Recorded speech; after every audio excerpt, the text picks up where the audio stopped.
नमस्कार, टैकलाइट के आज के सेशन में आप सभी का स्वागत है। दोस्तों, जब हम सुबह आँख खोलते हैं, सूर्य देखते हैं, आसपास के लोगों को देखते हैं, हर कोई कुछ ना कुछ करता नजर आता है। वास्तव में ये क्रिया कहलाता है। सूर्य का निकलना, पृथ्वी पर लोगों का काम करना, हर प्राणी का अपने अपने कार्य को संपादित करना ही क्रिया है। आप समझ ही गए होंगे कि आज जिस विषय को लेकर मैं हाजिर हुई हूँ वो है क्रिया।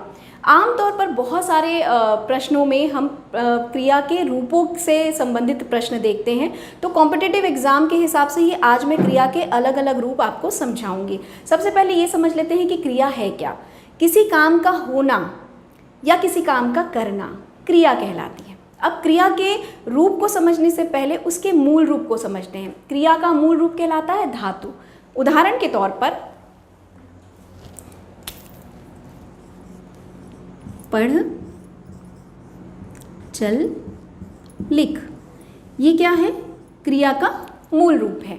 अब इस मूल रूप में जब हम ना प्रत्यय लगाते हैं तो ये हो जाता है क्रिया, सामान्य क्रिया। ये पढ़ना, चलना, लिखना, आप सब इससे परिचित हैं। ये क्रिया का सामान्य रूप है। जब इस सामान्य रूप से हम अलग रूप में इसको देखेंगे तो ये एक कर्मक क्रिया कहलाती है। एक कर्मक क्रिया ये कब बनेगी? जब पढ़ाना, चलाना और लिखाना आएगा। जहाँ भी आपको ये शब्द दिख जाएंगे वहाँ पर क्रिया का रूप एक कर्मक क्रिया कहलाएगा। इसका जो द्वितीयक रूप है वो क्या हो जाता है? इसका द्वितीयक रूप हो जाता है पढ़वाना, चलवाना और लिखवाना। इस तरह से हम क्रिया का द्वितीयक रूप देखते हैं।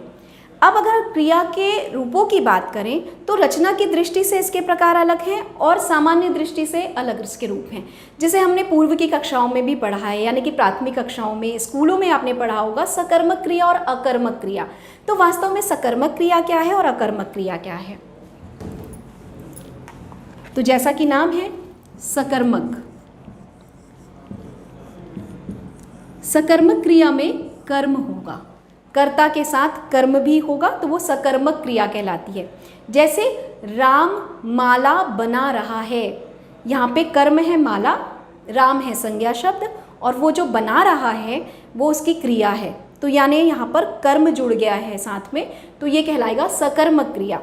और अकर्मक क्रिया, जहाँ पे क्रिया का बोध हो रहा है लेकिन क्रिया जो है उसका असर कर्ता पर पड़ रहा है पर कहीं पर वो दिख नहीं रहा है। जैसे बारिश होगी, क्रिया होगी लेकिन बारिश का इससे कहीं पर भी कर्ता पर उसका असर नहीं पड़ रहा है, तो ये क्या कहलाएगा? अकर्मक क्रिया। अब अगर मैं रचना की दृष्टि से इसको कहूँ तो रचना की दृष्टि से इसके जो प्रकार होंगे, देखिए, इसको जब आपसे पूछा जाएगा तो कोई एक वाक्य दे दिया जाएगा और आपसे पूछा जाएगा कि इसका रूप कौन सा है, तो रचना की दृष्टि से ही जो प्रकार पूछे जाते हैं, आमतौर पर प्रश्नोत्तरी में वही प्रश्न पूछे जाते हैं, इसलिए इसे बहुत ध्यान से समझिएगा। पहला है सामान्य क्रिया।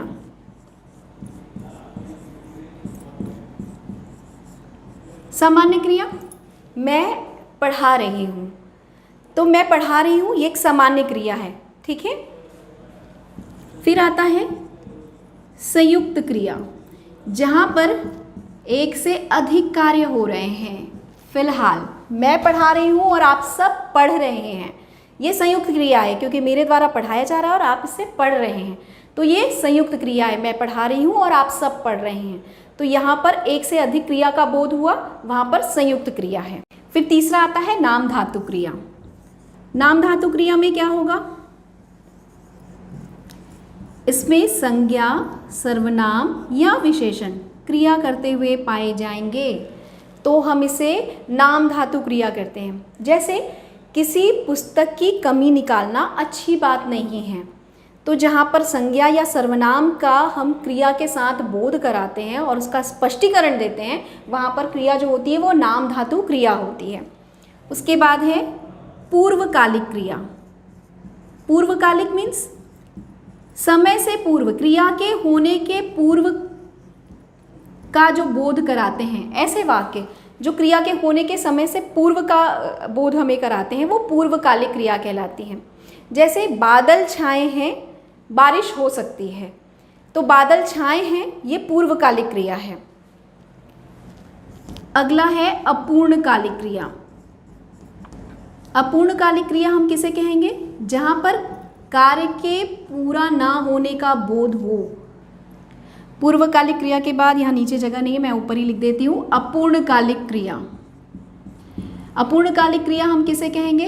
अपूर्णकालिक क्रिया हम उसे कहते हैं जब कार्य के पूरे होने का बोध ना हो, यानी कि वो कार्य अधूरा है। अगर किसी वाक्य से हमें ये आभास होता है कि वह कार्य अधूरा है तो उसे हम अपूर्णकालिक क्रिया कहते हैं। तो ये मूलतः क्रिया के रूप हैं।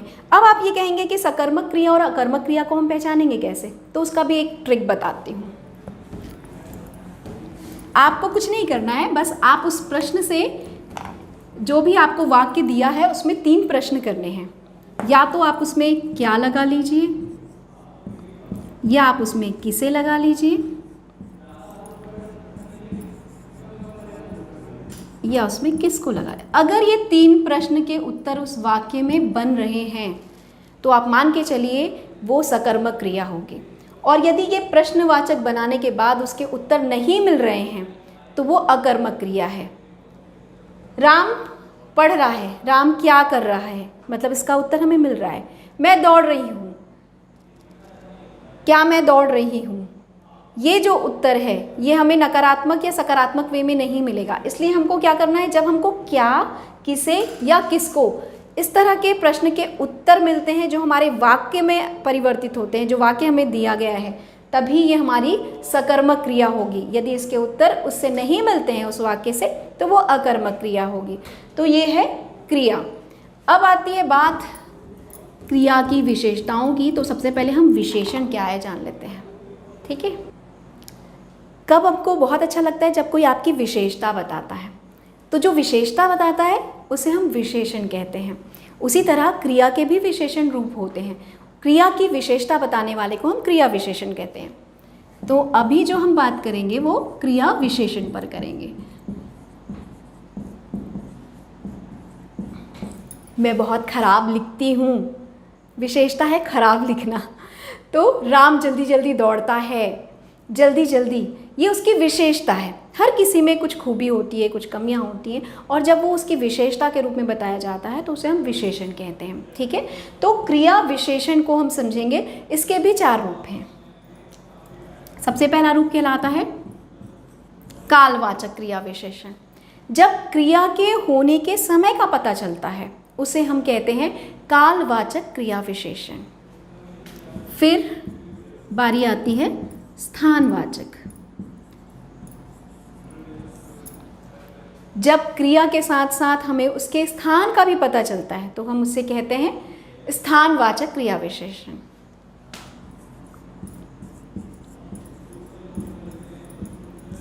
परिमाणवाचक क्रिया विशेषण, और एक है रीतिवाचक।